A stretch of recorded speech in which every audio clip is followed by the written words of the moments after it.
On October 19th, 1987, the markets opened down, and the selling did not stop. Nobody in the public knew what was happening, and the people who did know what was happening couldn't do anything about it. The screen says 97 and a half, and the bidder responds, so sell it to the screen.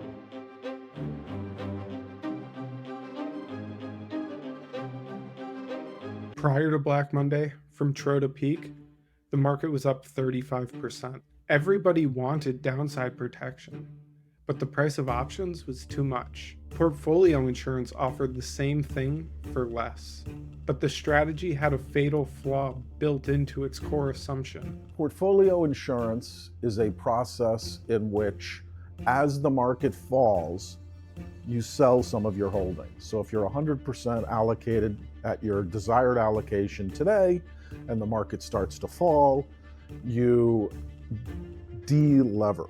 You have less exposure than you had before, and so less downside for your investors. And then the next day, the market rallies, and you say, okay, fine, I lost a little money, I'm gonna buy back to my 100% allocation. So you buy high and you sell low. And there's some shape of how much selling you do, depending on what you're trying to replicate. That means for periods of time you need to sell a lot. And you can get behind. If the market falls 10% and you needed to sell X and you only sold half X, then you need to sell what you needed to sell to get to 10% pretty aggressively. By October of 1987, between $60 and $100 billion worth of institutional portfolios were running portfolio insurance strategies, and they all had the same algorithm. On October 19th, they all got the same signal. When the markets opened down 9%, the algorithms did what they were supposed to do: sell. And this selling pushed prices lower, which made the algorithms sell even more, so prices fell further. The buyers who were supposed to absorb that selling, the liquidity providers and market makers, started to run out of inventory. The portfolio insurance guys kept selling. And that was a enormous market break. At one point in time in that week, the S&P futures, which normally today perfectly track the SPY and the index, were trading at a 10% discount with only 2 months to expiration. So there was 10% of risk-free profits one could have if you could buy futures and simultaneously short stocks. But no one could, because there were no plus sticks. And so the futures went to a massive discount, and yet the sellers just didn't stop selling. And so that's mechanically what happened. There were risk-free profits sitting on the table that nobody could grab because the mechanisms to grab them were broken. The original sin was a strategy which sold as the market fell and continued to sell assuming markets were continuous when they weren't. There was no bid. The market was broken. The Dow closed down 22.6%. Within days of the crash, President Reagan mandated an investigation. He appointed Nick Brady to lead it. And fourth, I'm creating a task force that over the next 30 to 60 days will examine the stock market procedures and make recommendations on any necessary changes. Heading up this 3-person team will be former Senator Nick Brady. Their job wasn't to prevent future crashes or prop up stock prices. It was simpler than that. Figure out what happened and make sure it doesn't break like that again. Andy Constan was assigned to the Brady Commission by Salomon Brothers. So my role on the Brady Commission was assigned by Salomon Brothers management, who I worked for. I was just a resource, and I was put on the markets team that was focused on trying to figure out what happened in the stock market crash of 1987.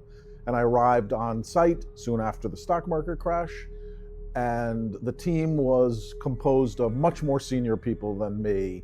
I was the only junior person. The 5 of us sat on the 9th floor of the Federal Reserve Building in the antechamber of the president of the New York Federal Reserve Board, a guy named Jerry Corrigan, because we needed to be the data was so sensitive that we had to be sequestered from the 50-odd person team that was on the Brady Commission, because our data was just that critical, and the synthesis of that data really pointed a picture at something that really happened that no one, to this day, no one really knows.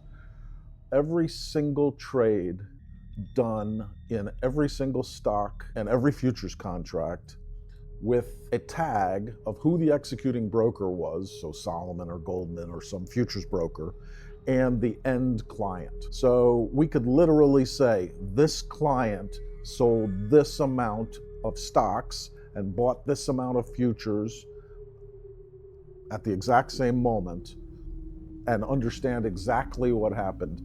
I've never seen anything like it, and it's data that exists today, but no one gets to see that data in a synthesized way. And we took that data, which, again, we're talking about 1987. Just imagine what that data looked like. It was a mess. We took that data and had to use Lotus to deal with it. And yet we came to some very interesting conclusions. After weeks of analysis, the answer was clear. Portfolio insurance hadn't protected anyone. It had caused the crash. The two institutions selling weren't doing anything illegal. They were just following their algorithm. But their algorithm assumed that markets were continuous, that there would always be a buyer. There wasn't. And Salomon hadn't caused the crash either. They were just the executing broker. Their client was the one pulling the trigger. When I arrived at the Brady Commission, there were 5 much more senior guys. When I showed up, they said, "You're from Salomon? You guys caused the crash. We have the data, you guys caused the crash." I was like, oh boy. So here I am, 23 years old, and I go in, and I'm told Salomon caused the crash. And I know that's a big deal. I went down to the equity floor and talked to the guy I talk to every day, a guy named Alan Sheriff. So I go to the desk, and I say, "I think I need to talk to Stanley, who was the head of global equities." And he said, "Really?" I said, "Yeah, I got put on this Brady Commission, and I think I need to talk to him." And he said, he leaned over to Victor Cohen, who knew me, but who was the head of the capital markets business, and said, "Okay." And so he walked me over to Stanley. And I walked in and told him what I needed to tell him, which is, "Hey, I'm on the Brady Commission. So far, the things aren't going well. They're saying we caused the crash." And he said, "No, we didn't." Jesus, no, we didn't. And he called John Goodfriend. I had to explain the same thing to John Goodfriend. John Goodfriend was one of the gods of Wall Street, ran the company. And he laughed. And so what we did is we invited these guys from the Brady Commission, the senior guys, to show up, and they did, and it was resolved. The reason why I say that is we knew who caused the crash. Stanley knew who caused the crash because he handled their orders. Why did the Brady Commission initially think we caused the crash? Because on the orders that caused the crash, we were the executing broker. But we did it as an agent for the actual mutual fund, pension fund, etc., that caused the crash. The Brady Commission had 2 main recommendations. First, if one market closes, close them all. In 1987, the futures exchange and the stock exchange were regulated by different bodies and had no coordinated procedures. When one broke, the other stayed open, and the connection between buyers and sellers collapsed completely. Second, slow markets down before they break.